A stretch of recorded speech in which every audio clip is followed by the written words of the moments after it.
if you got a girl, don't mean no disrespect, but thoughts of you rule my world.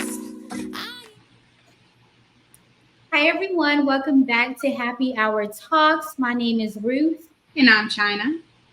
And thank you all so much for visiting this channel and this podcast again. We have been gone for a few weeks just to, relax, rejuvenate, and we are back with another AITA episode. So, China, how are you doing today? And do you want to take the lead on sharing? I'm doing good, but yes, let me go ahead and take the lead. Now, this first one is about friends or foes.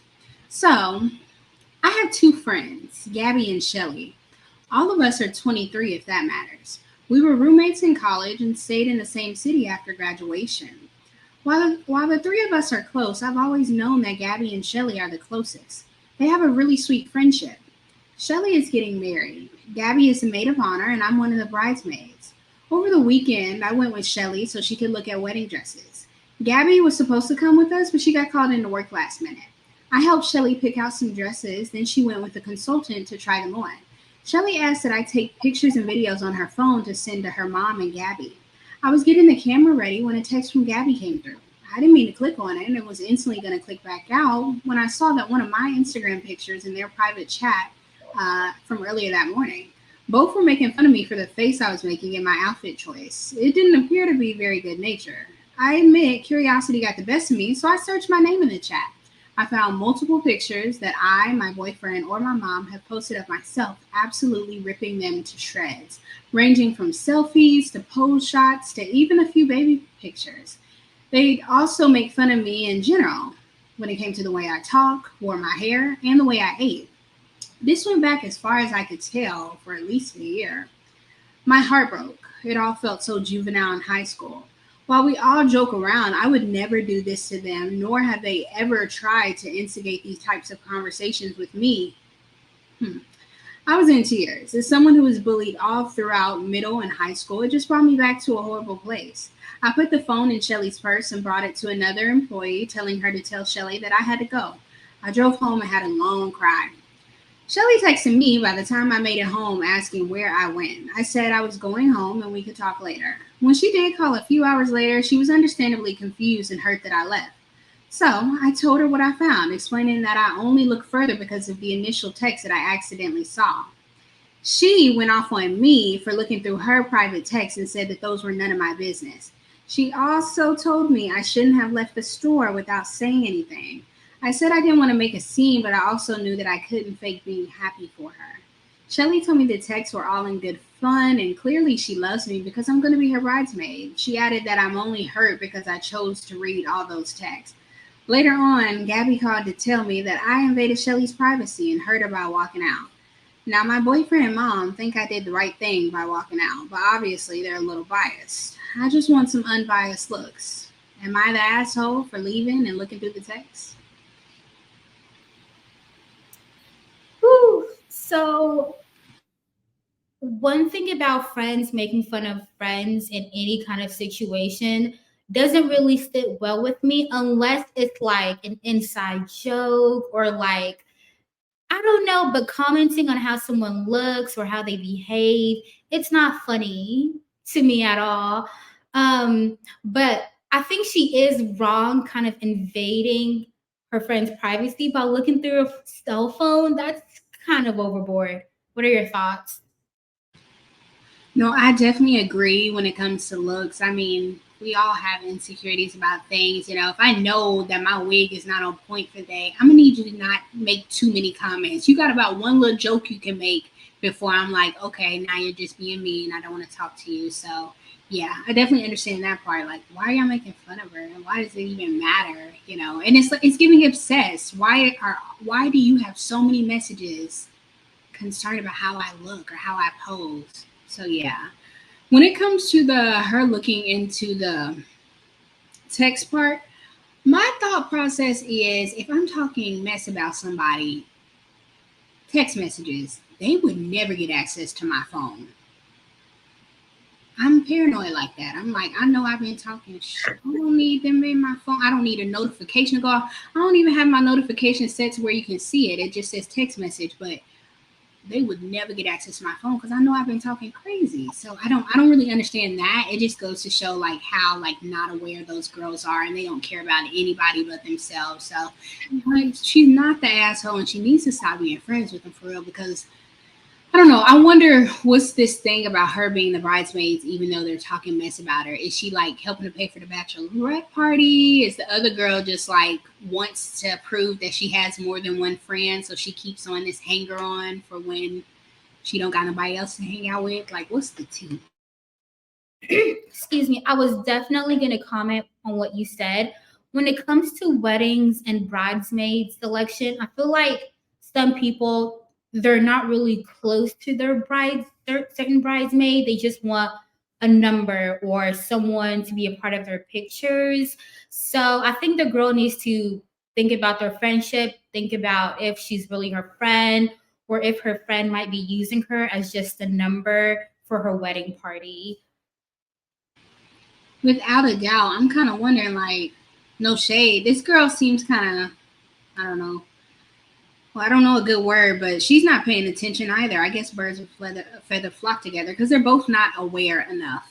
You know, they should be paying attention. Like, there's obvious red flags about why their friendship should just not survive past this incident that has happened. And so, yeah, I haven't saw no updates, but I would love to know what goes on from here. Just looking at the comments on the thread, everybody's telling her you need to drop out the wedding, and I'm like, I would too. Yeah. So, in conclusion, we have determined that she is not the Ada. Not the asshole. Okay. All right. So, moving on to my discussion point. So, someone asked, am I the booty hole for refusing to go back to my original assigned seats on the plane? Okay. I, 31 female, was traveling today with my 19-month-old son on a plane on a 3-hour flight. My son, being under 2, has to sit on my lap. I also had a big backpack with all the necessities that I keep on the floor and easily be able to access. If I can get crowded fast, wait. It can get crowded fast, but it's just how it is when you travel with a young child.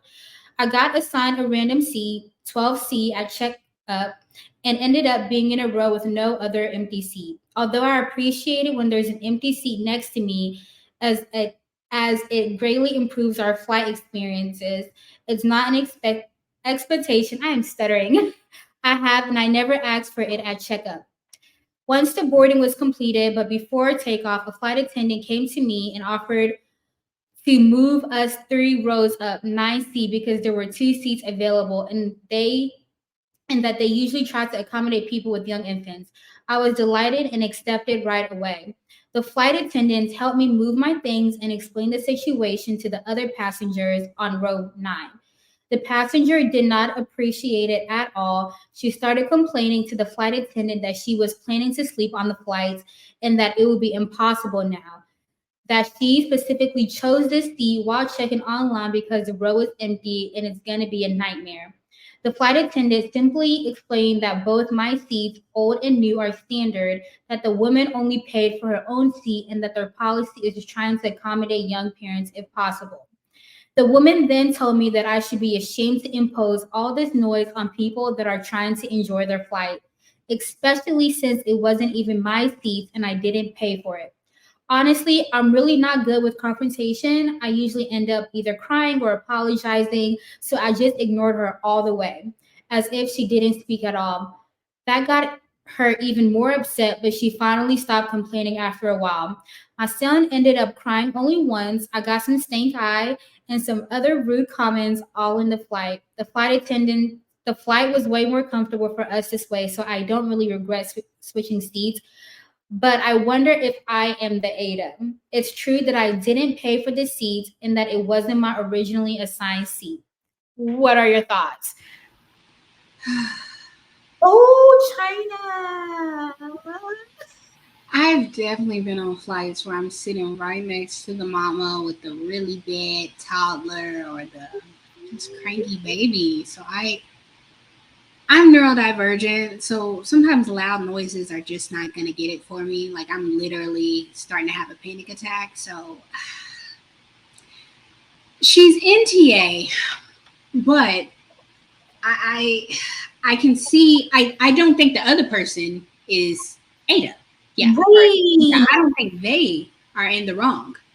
Yeah. So no, it's not her fault, but you should be mindful traveling with babies. Like even if it's just one small little outburst from the baby, like that could really disturb someone. Think about like other kids who have autism. That might a baby cry might set them off. So you just never know. So NTA, but not too much, girl. Be careful traveling with the babies. Okay. So the lady who was upset with the young mom or the new parent, she did not have a right to be upset, in my opinion, because she didn't pay for the entire row. If she did, then I'll be like, oh, okay. Secondly, I wonder if that lady has ever been a parent or if she has any nieces or nephews or just young children amongst her. But you can't really control a baby crying. Like I've seen women being frantic because their kids started crying. That's when kids want to show out, throw the biggest tantrum.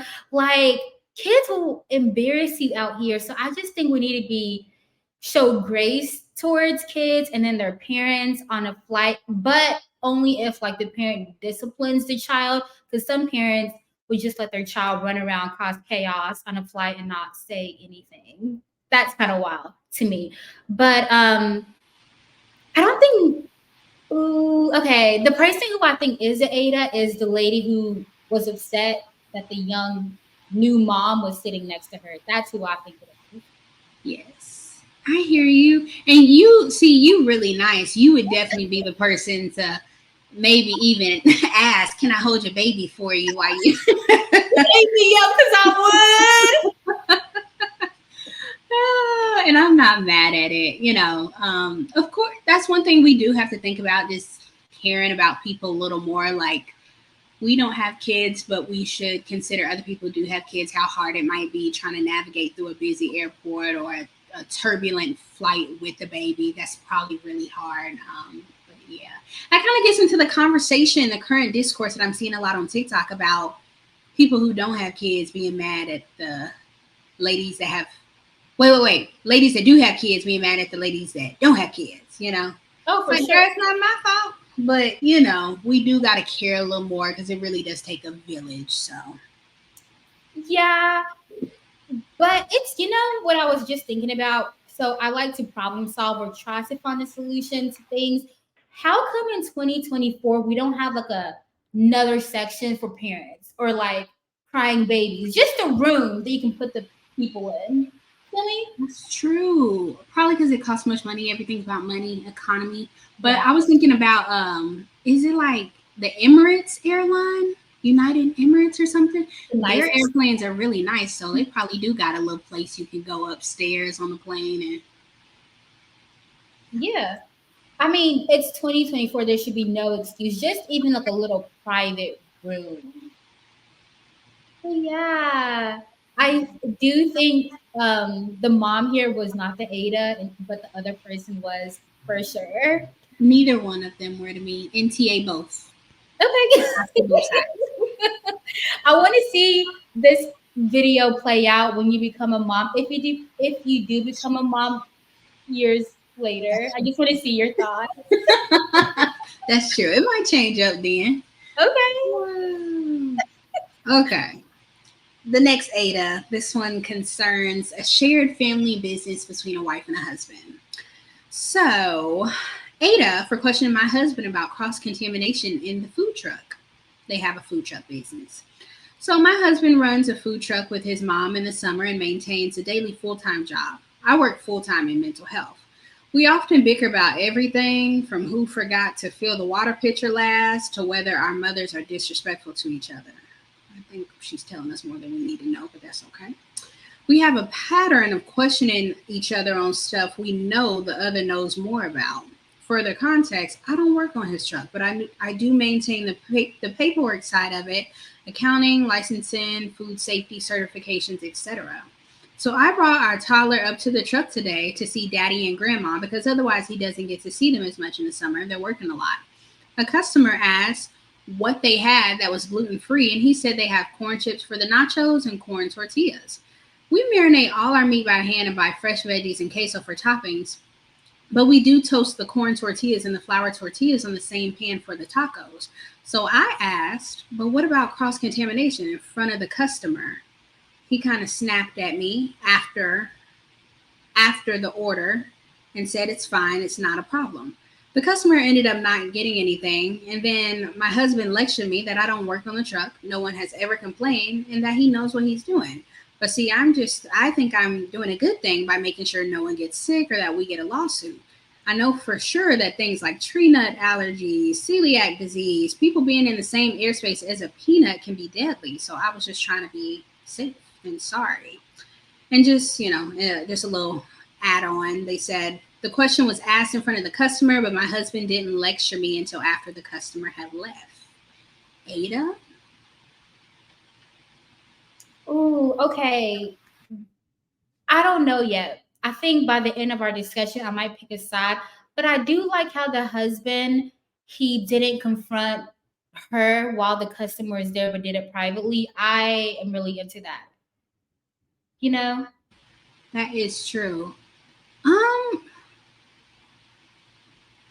I was just thinking how, like, the husband said when she confronted him about, hey, be careful giving this person potential corn chips or corn tortillas. Frankly, the customer didn't want no damn corn chips anyways. They wanted a meal. But, I think I like that she questioned in front of the customer, and then he said, oh, it's fine. It's not going to be that big of a deal because that lets the customer know, oh, I can't eat here because I have celiac disease or I have gluten problems, and they don't take good enough precautions to make sure that I won't get sick from eating something that's interacting with gluten stuff. So, I peeped that. And I'm like, okay, it's interesting. She's definitely NTA, but I don't know. They got an interesting dynamic. It's given they might be separated in some time. I don't know. So I agree she is not the AITA because she was looking out for the customer and like not getting sued and stuff. But why wasn't this communicated before? I don't know. Did she explain what the customer did after or no? I don't think. She just said that the customer wasn't interested in what they have to offer and the customer left. The customer didn't end up buying anything. They just left.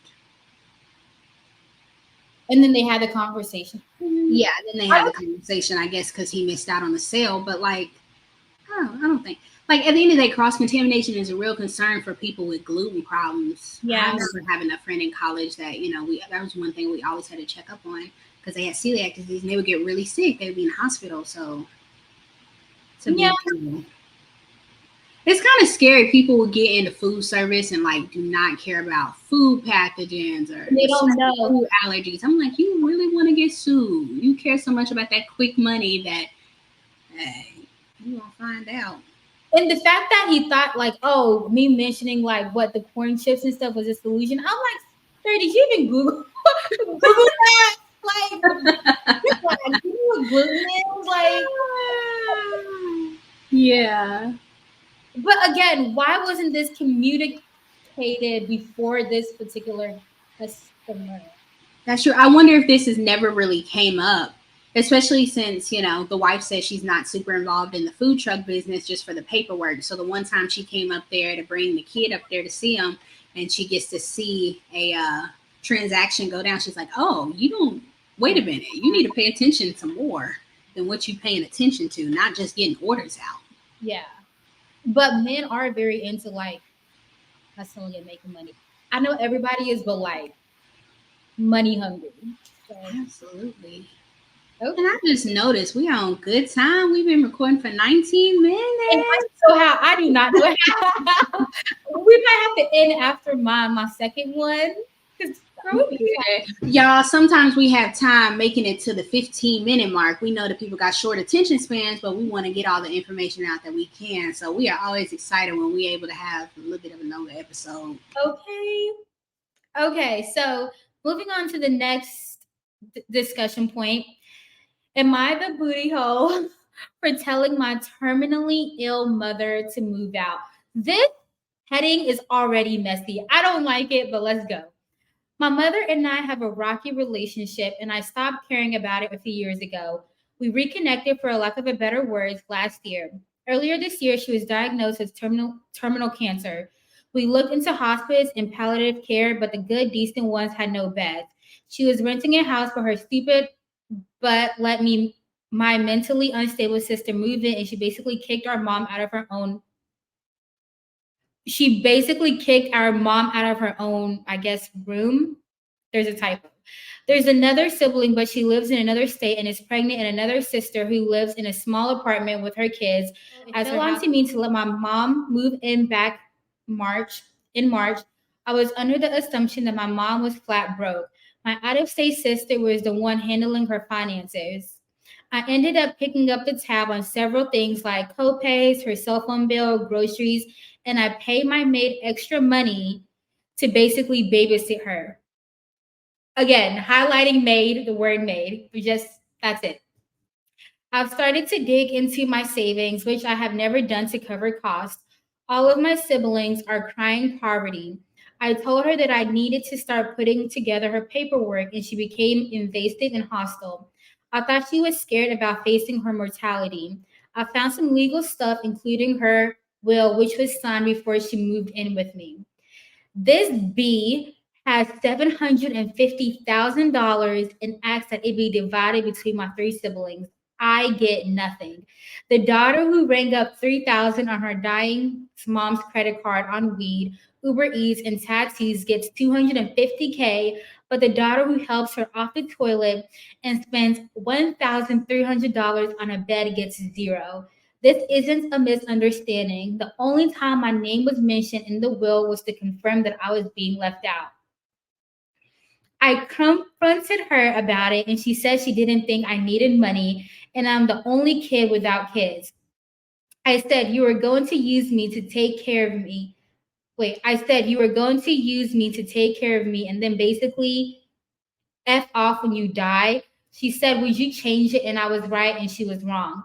I said, don't bother. You have to move out. She said she had a couple of months to live.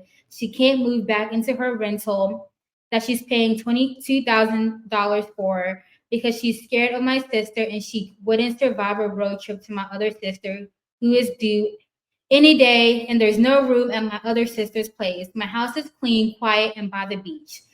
I sent an email to my siblings telling them that she has a week to leave, and if you don't take her, then I'll arrange for the cops to do it. They know I'll do it too. They'll probably take her to some county hospital. Of course, my siblings are mad at me. I'm looking for advice. I spoke to several professionals from lawyers to CPAs. I don't owe my mother anything. If the roles were reversed, then she would lose no sleep over me sleeping on the streets with cancer. Damn. Okay. There's a lot to unpack here. Okay, let's start from the beginning. So you can already tell the mother-daughter dynamic, or maybe her mom doesn't think she needs the money because from what I read, the girl has money already. She mentioned a maid. She lives on a beach. She doesn't have any kids. So the mother doesn't think she's struggling. So why should she leave her a ton of money when her other siblings need it? I'm not saying I agree with it. I'm just restating what I just read. The mother knows though that she can use the girl rather than the siblings, so that's why she's taking advantage of, the girl with the house on the beach. For me, it's the principle. You staying with her, the water bill goes up, light bill goes up, costs food to feed you. don't know what type of health insurance is in the picture. So obviously it can't be great. It's not buying medical equipment because she had to buy the bed out of her pocket. You would have to reimburse me for that in your will, in your death. You would have to reimburse me for that. I wouldn't. I don't care if I'm a millionaire. You do need to reimburse me. Like you said, we need more background on the family dynamic. I mean, I would assume that she wouldn't even let her come stay with her, no matter how like guilty she might feel, or oh maybe I should let her stay with me, sympathy, empathy, whatever. But like, we need more background on what that family dynamic is. Is Yeah. giving this is somebody that has probably sort of kind of always been like taken advantage of or disrespected within the family because she's the more stable one, but that doesn't make it okay. So I like how you mentioned that, and I can relate to her. Like, I don't know how to tell. I shouldn't say this online, and I'm working on it, you guys. But I don't know how to tell people no. So especially if someone is sick, I'll be like, okay, like, come live with me. And even if I have to take on that expense, I will take the L, but like deep down, my feelings will be hurt. And I don't know how this will affect my other relationships in the future. So, personally, for me, I'll thug it out, not say anything, but like deep down, I'm tore up. yeah, and that's completely understandable. Y'all might have like similar sentiments, but for me, like that anger, that resentment that would build up from someone having to live with me and they don't even care. What if something happened, just like something happened to the mother? What if the daughter ends up getting that same illness? They could use that money. You know what I'm saying? You never know what can happen. That is your child. I don't care if one child is a millionaire and the other person. First of all, she said one of the kids is mentally ill. What are they going to do with the money? They don't need the money. The money would need to go to a caretaker and a trust True. fund. That is true. No, you said the right thing though, because also personally for me, I struggle with like not having backup because I don't know like if I lack something in the past, but like I always want to feel like I have security somewhere. So you made a great point. Like, if she gets sick, this money that she was saving for herself, she would no longer have access to because she gave it away to someone who wouldn't do the same thing for her. But going back to the overall topic, like the discussion headline, whatever, is she the AITA for kicking her mom out? NTA. No, she's not. Okay, she's in the middle. Like, China, number one, like that's okay. If that's a mom, cool, whatever. But like, she has cancer. I Like, didn't give her the cancer. Why is it being put on me? that is true. But if something were to happen to the mom, she would feel guilty. Yeah, yeah, and you can, especially since you said y'all have similar sentiments. If you would feel guilty, she would probably feel guilty too. Me, I wouldn't feel guilty because I know I'm not trying to be malicious. This is just a matter of the current circumstances, and it is what it is. You know, it's really unfortunate, but No, for sure. But overall, I don't think she is an AITA, but I just think she needs to be a little more considerate, I guess. But yeah, it depends on the person. facts. Different levels. I think she needs to let her mom stay in the home and take the L on the expenses. But tell her mom to change the will. Hmm. Put her name on it. That's it. That's the You know who should actually be put on the wheel? who. The nursing home that she's gonna go to because she's getting out of my house. Actually, yeah, that's a good solution. She's gonna run up a tab anyway for them last few months. They can get the money. Let them have it. That's a good solution. That's a great solution. Okay. Well, I think those were the 4 posts we wanted to cover. Please let us know your thoughts, what you agree with, what you don't. But that's all that I have today. What about you, China? That's all. These were great. It's always kind of cool to see. As someone that tries to stay away from confrontation, I like at least peeping the confrontation and seeing what my viewpoint on it will be and what your viewpoint is. So, yeah. Yeah. You don't like confrontation? I really don't, but you know, if someone starts it with me, I'll take it there. Okay. I was like, you have to. Even me. Let's Yes, go. absolutely. We have to. We No, can't for play real. about our respect. And one thing about me, I can't go to sleep without letting like my feelings be known. Yes. Yes. Let you know what's up. I have to. I might cry while I do it. But they gonna know. They Okay. gonna know though. Hey, ain't no quiet. Okay, because you know me.